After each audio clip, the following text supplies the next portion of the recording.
Yeah, we started slow, deferred, and so next thing you know the ball's going like that. But we come up with the field goal block, and that's great effort there. And then once we got going, we played a little bit better. But they did a good job. They were patient. They were picking us apart a little bit and making us work. And but to come up big there at the end, that's what you got to do. If you want to win a game, that's what you got to do. And it was great to see that. Coach, earlier in the year, you talked about that Purdue game last year. You guys got off to a lead, kind of took your foot off the gas pedal. You guys were still throwing the ball down the field this game, even with a 2-touchdown. Can you just talk about the aggressiveness offensively you guys have had through 2 games? Yeah, but part of that is how they're playing and what they're doing. And, but no matter what the game circumstance, we're going to try to figure out what's the best way for us to win the game. And that's ultimately when we get on the bus, that's what we're hoping to do is, come out of here with a victory.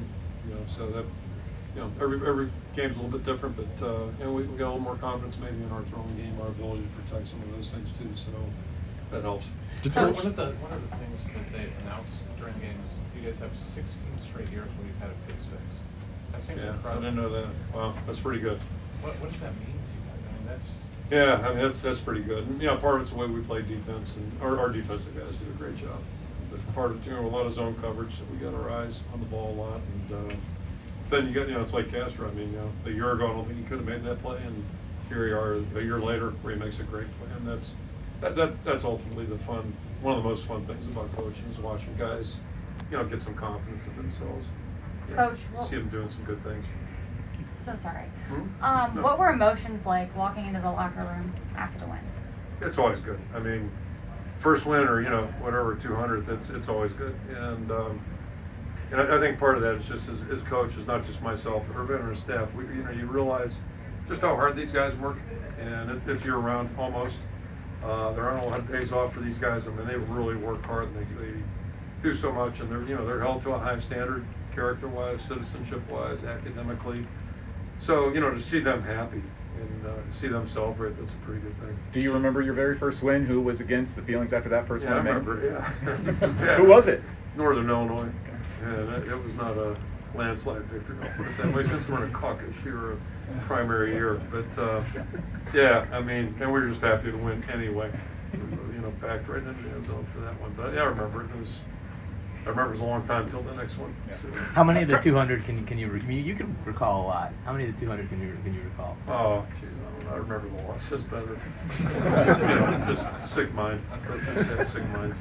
Yeah, Joe Evans was one of the last guys to walk off the field. I know this win means a lot to every single player I know, but do you feel like for him it meant maybe a little bit more being from here? Yeah, I said something to him about that. Just so glad he's back for his 6th year, and he's a heart and soul guy. From the day he walked on campus, he's just been a hard-working, high motor guy, and that serves fits well when you're playing football. And he's been a great, I think, role model for a lot of guys on our team, and just happy for him certainly, and it's all good. Kirk, you've talked before in the past that you guys don't really major in gap blocking. You're more of a zone team. Yet today seemed to be a lot of counter, and in last week there was a lot of counter. Is that by design now, or is that are you switching majors on us? I mean, we've always had. It's just a matter of emphasis and percentage, and careful to categorize people. I mean, I don't know. We may throw it 60 times one of these days. If we are praying because we're losing, but we're just we're trying to. I think we're better equipped right now, maybe to do things a little bit, do more. I guess is what I'm saying. And every game's going to be a different discussion how we want to attack that type of thing. Whether it's man blocking zone or gap schemes, and that's really about all it is. But you got to have guys that can do it. And I think we put some good work in on. Along those lines, you had on Jazz Patterson's 59-yard run, you had Connor Colby who came down and really blew up the block there. Yeah, that's as good as I've seen from Connor. It was pretty good for anybody, quite frankly. And I'll dovetail to Thursday night. Laporta did a great job fitting on that same play against Kansas City. I mean, picture perfect block. So if you get guys that do that and get that pad under pad, it gives you a chance. And that was great for Connor. Hopefully, I'll give him a little more confidence.